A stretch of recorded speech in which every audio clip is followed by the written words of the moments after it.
श्रृंखला और जाल की बात करेंगे। आहार श्रृंखला क्या होती है? एक पूरा जाल तरीके स्ट्रक्चर, एक के बाद एक। क्या है श्रृंखला? मतलब एक के बाद एक, ठीक है।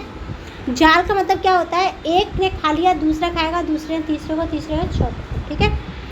क्रियाकलाप 3.1 में हमने जीवों की एक श्रृंखला बनाई जो एक दूसरे का आहार है। विभिन्न जैविक स्तरों पर भाग लेने वाले जीवों की श्रृंखला आहार श्रृंखला कहलाती है। आहार श्रृंखला का निर्माण होता है जब क्या होते हैं? विभिन्न जैविक स्तरों पर भाग लेने वाले जो जीव होते हैं वो आहार श्रृंखला का निर्माण करते हैं। आहार श्रृंखला का प्रत्येक चरण अथवा कड़ी एक पोषी स्तर बनाते हैं। क्या बनाते हैं? पोषी स्तर। स्वपोषी तथा उत्पादक प्रथम पोषी होते हैं। स्वपोषी मतलब क्या होते हैं? जो अपना खाना खुद बनाते हैं।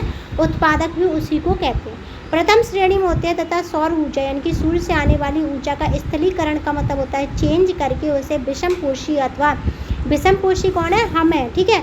और यह उपभोक्ता के लिए उपलब्ध कराते हैं। शाकाहारी तथा प्राथमिक उपभोक्ता, देखो शाकाहारी और प्राथमिक उपभोक्ता एक ही है, कंफ्यूजन में मत जाना। प्राथमिक और शाकाहारी, शाकाहारी और प्राथमिक उपभोक्ता एक ही है, ठीक है। जो उपभोक्ता वही तो होता है जो उत्पादन में होता है, जो खाता है दूसरे को, हाँ उत्पाद को खाता है।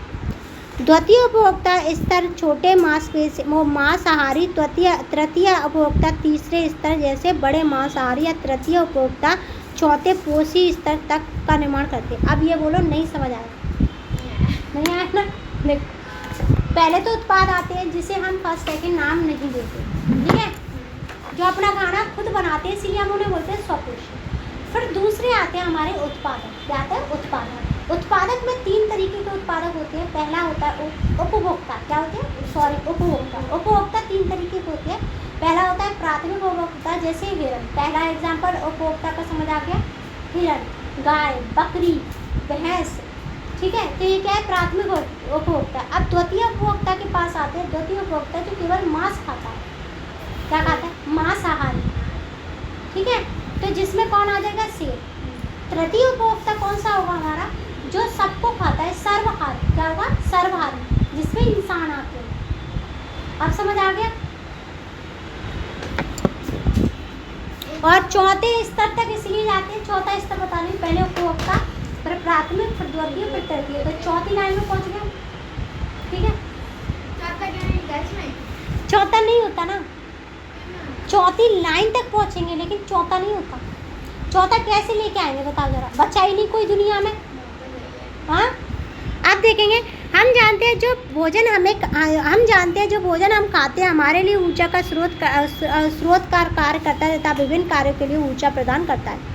अतः पर्यावरण के विभिन्न घटकों की परस्पर अन्योन्य क्रिया का मतलब क्या होता है? एक दूसरे के साथ मिलकर क्रिया में निकाय के एक घटक से दूसरे घटक में ऊर्जा का प्रवाह होता है। जैसे कि हम पढ़ चुके हैं कि स्वपोषी सौर ऊर्जा सौर प्रकाश में निहित ऊर्जा को ग्रहण करके रासायनिक ऊर्जा में बदल देती है। यानी कि सूरज की ऊर्जा को किस में बदलेंगे? वो रासायनिक ऊर्जा में।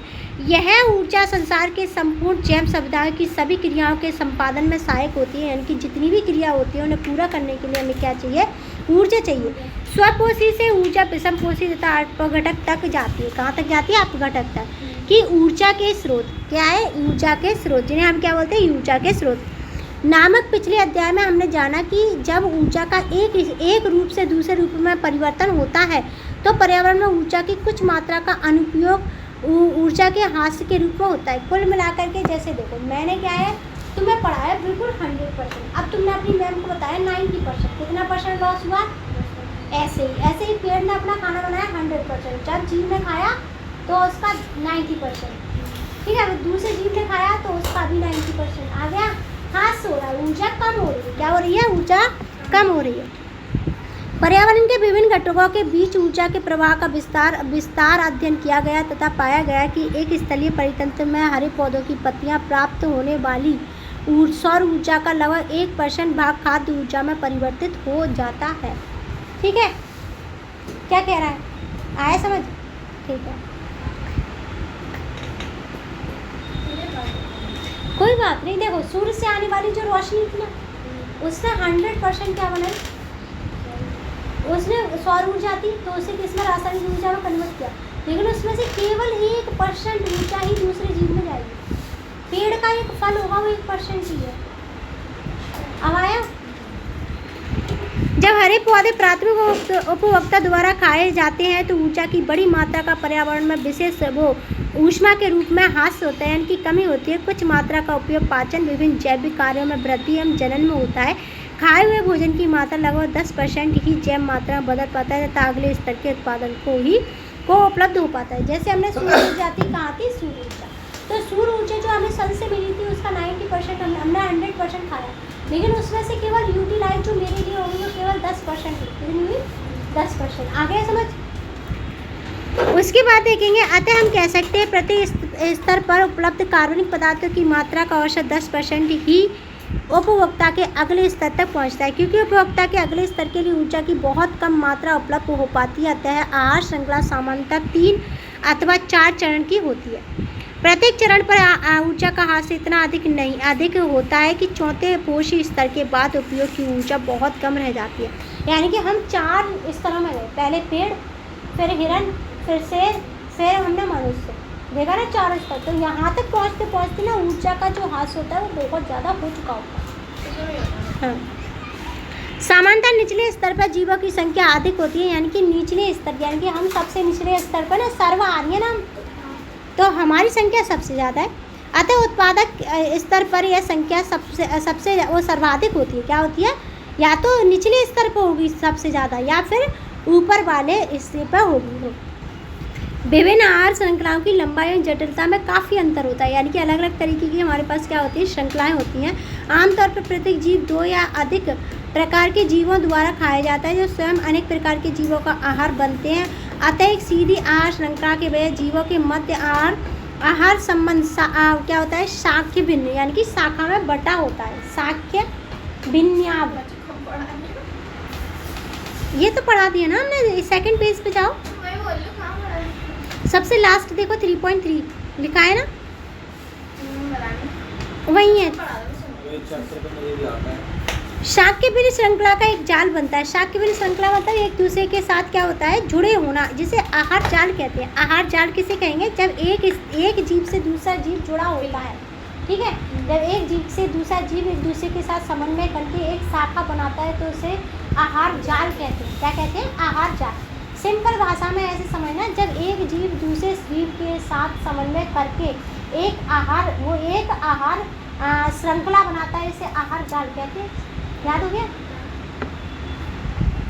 ऊर्जा प्रवाह के चित्र से 2 बातें स्पष्ट होती है। पहली कि ऊर्जा का प्रवाह एक दिशी होता है, एक ही दिशा में होता है, और एक दिशी यानी कि एक दिशा में होता है। स्वपोषी द्वारा ग्रहण की गई ऊर्जा पुनः और सौर ऊर्जा में परिवर्तित नहीं होती तथा शाकाहारियों को स्थानांतरित की गई ऊर्जा पुनः स्वपोषित जीव को उपलब्ध नहीं होती। जैसे यह विभिन्न पोषी स्तरों पर क्रमिक स्थानांतरित हो जाती है एवं अपने से पहले स्तर के लिए उपलब्ध नहीं होती, दूसरे प्रत्येक स्तर पर ऊर्जा की हानि के कारण प्रत्येक स्वपोषी स्तर पर क्या है, पोषी स्तर पर उपलब्ध ऊर्जा में उत्तरोत्तर ह्रास होता है। उत्तरोत्तर ह्रास का मतलब क्या होता है? कमी होना, ठीक है। पहले सूर्य का प्रकाश होगा, उत्पादक होंगे, फिर शाकाहारी होंगे, फिर मांसाहारी होंगे और फिर शीश मांसाहारी होंगे, जिन्हें हम सर्व मांसाहारी भी कहते हैं, ठीक है।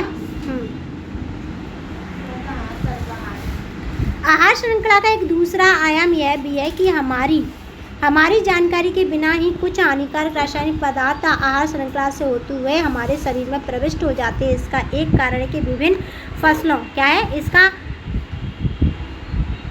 फसलों को रोग पीड़कों से बचाने के लिए कीटनाशक रासायनिकों का अत्यधिक प्रयोग किया जाता है। ये है रासायनिकों का उपयोग, यानी कि केमिकल पेस्टिसाइड वगैरह का हम यूज़ करते हैं। यह रासायनिक बहकर मिट्टी में जल स्रोतों से चले जाते हैं। मिट्टी से इन खाद्य पदार्थों का पौधे द्वारा जल एवं खनिज के साथ अवशोषण हो जाता है तथा जलाशय से जलीय पौधे एवं जंतुओं में प्रवेश कर जाते हैं। केवल एक तरीका है जिससे वे आहार श्रृंखला में प्रवेश करते हैं, क्योंकि वे पदार्थ अजैविक निम्नीकृत करते हैं। अजैव निम्नीकृत का मतलब क्या होता है? निर्जीव निम्नीकृत करते हैं, यानी कि निम्नी तोड़ने का काम करते हैं। प्रत्येक कोशी स्तर पर उत्तरोत्तर संग्रहित यानी कि इकट्ठे हो जाते हैं, क्योंकि किसी भी आहार श्रृंखला में मनुष्य शीर्ष स्तर पर होता है।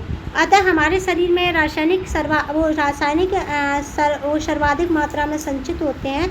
जैव अपवर्तन क्या कहते हैं ना? जैव अपवर्तन कहते हैं। यही कारण है कि हमारे खाद्य जैसे गेहूँ, चावल, सब्जी, मांस, फल में पीड़क रासायनिकों के अवशेष विभिन्न मात्रा में उपलब्ध होते हैं। उन्हें पानी से धोकर अथवा अन्य प्रकार से अलग नहीं किया जा सकता है। ठीक है, अब इसके क्या है, हमारे पास कुछ क्वेश्चन है, कितना बचा हुआ है देखो।